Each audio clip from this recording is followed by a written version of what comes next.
Welcome to This Explainer. Okay, I want you to picture this right now. You're walking into a really high-end, softly lit restaurant. You know, the kind where the menus surprisingly don't even have prices on them. Today, we're going to unpack a deeply ingrained illusion about money. And to really get into it, we need to drop straight into a scenario that plays out in pretty much every major city every single night. Let's take a look at two very different diners. So, we've got a tale of two tables. Over here on the left, there's Dave. Dave is wearing this gleaming luxury watch that honestly probably costs him more than a decent used car. His designer jacket is pristine, shoes are totally spotless, and when he leaves, the valet pulls around his brand new matte black sports car that literally roars to life. Alright, meanwhile, over at the other table, there's Sarah. She's wearing a completely plain, unbranded gray t-shirt, comfortable jeans, and just ordinary sneakers. She leaves in a sensible 5-year-old sedan. Now be totally honest with yourself for a second. If you walked past them, which one does your brain naturally calculate as being rich? You'd probably assume Dave has life completely figured out, right? And you probably wouldn't even give Sarah a second glance. Well, here is the ultimate psychological plot twist. Negative $42. That is Dave's actual bank account balance right now. No joke. His roaring sports car is leased under a massive monthly payment that he can barely afford. His credit cards are completely maxed out to pay for those pristine clothes, and he is literally losing sleep stressing over his next rent check. Dave is drowning. Meanwhile, Sarah, the woman in the unbranded t-shirt, she has over $800,000 quietly compounding in low-cost index funds. She owns her home outright. She could literally stop working tomorrow and not have to change her lifestyle for 10 years. Dave is what we call the fake rich, while Sarah is truly wealthy. This right here is where society makes a fundamental mistake. We use these terms interchangeably, but they're actually polar opposites. Being rich is entirely a function of your current income and how much of it you spend to be seen. It flashes its headlights, you know? It desperately wants to be noticed. But wealth? Wealth is completely invisible. Wealth is the money you do not spend. Wealth is the sports car you didn't buy, the designer clothes you left on the rack, and the expensive dinner you decided to cook at home instead. You can never look at someone on the street and see their wealth, because, well, you literally cannot see unspent money. All right, let's move to Section 1, Evolution and Status Seeking. Why do we actually fall for this trap? Look, it's not entirely your fault. Think about our ancient hardware, our evolutionary programming. 10,000 years ago, humans lived in small tribes. If you were a great hunter, you brought back the food, and everyone saw it. Status was directly tied to your standing in the tribe, which meant status was tied directly to your survival.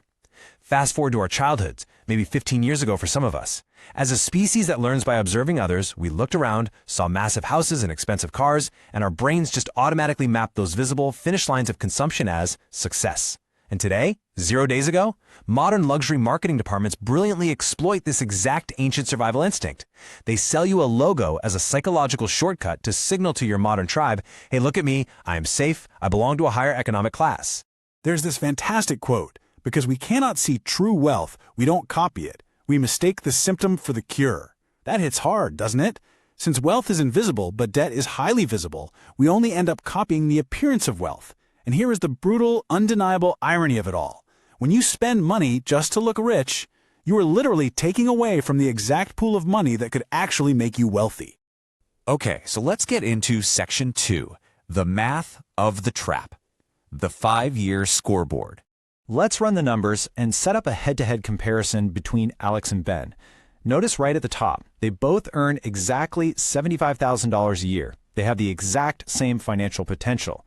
But Alex really wants to signal his success right now. So he leases a luxury car, he rents this trendy apartment, eating up 45% of his take-home pay, and goes out every single weekend. To social media, Alex looks like an absolute boss, but his actual savings are zero. Now look at Ben.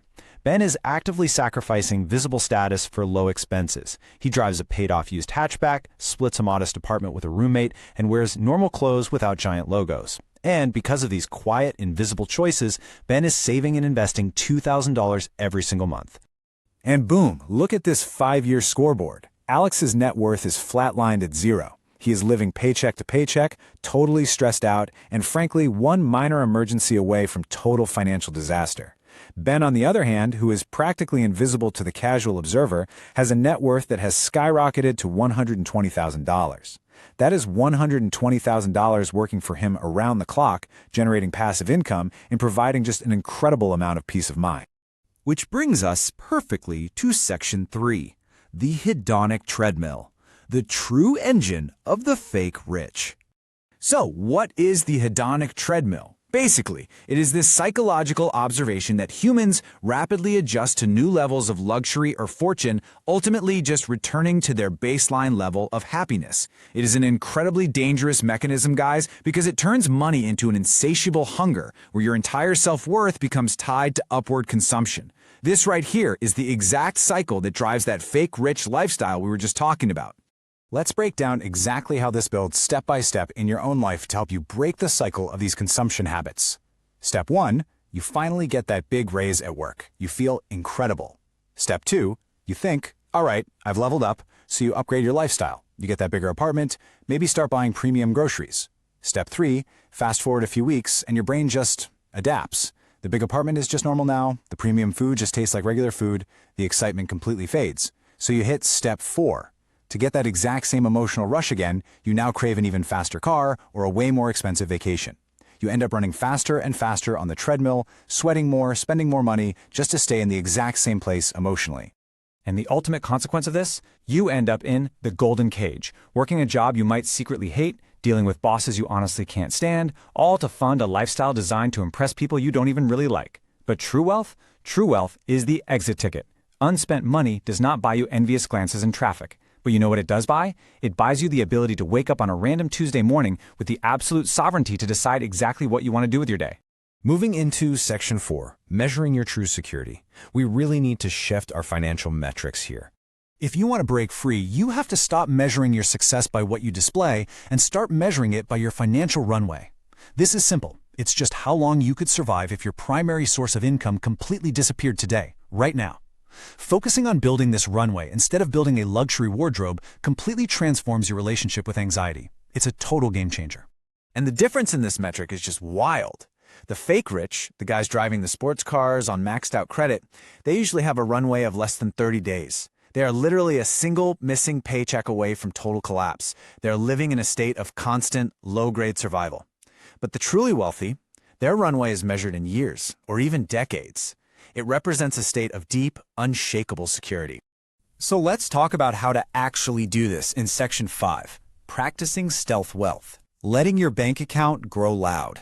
Stealth wealth is a discipline, and here are the core tenets to practice as your income grows. Number 1, keep your standard of living below your means even as you make more money. Let your lifestyle stay quiet. When you get a raise or a bonus, route it directly into your investments before you ever even have a chance to spend it. Now listen, to be absolutely clear, this does not mean you have to live like a monk in a cave. It just means becoming deeply intentional. You should absolutely spend heavily on the things that bring you true joy, value, and health. Do that. But you must ruthlessly cut expenses on the status symbols you're only buying to project an image. True confidence doesn't need a loud logo to validate its existence. So I want to give you this little mental cheat code to take away for your everyday life. The next time you see someone driving an outrageously expensive vehicle in traffic or flaunting a hyper-luxurious lifestyle on Instagram, force yourself to shift your mindset. Don't think, wow, they must have a lot of money. Train your brain to think, wow, they spent a lot of money. Remember, you are only seeing the cash that has left their possession, not what actually remains. Building true wealth is quiet. It is sometimes a little boring, to be honest. It's largely invisible. It happens in the dark, through steady consistency, and the discipline to completely ignore short-term validation. So, I'm going to leave you with this final provocative thought. Will you trade temporary status for permanent freedom? Stop playing the game of looking rich, and start doing the invisible work of becoming truly wealthy. Trust me, your future self is going to absolutely thank you for the freedom. Thank you so much for joining me in this explainer, and I really can't wait to see you apply these principles to build your own runway.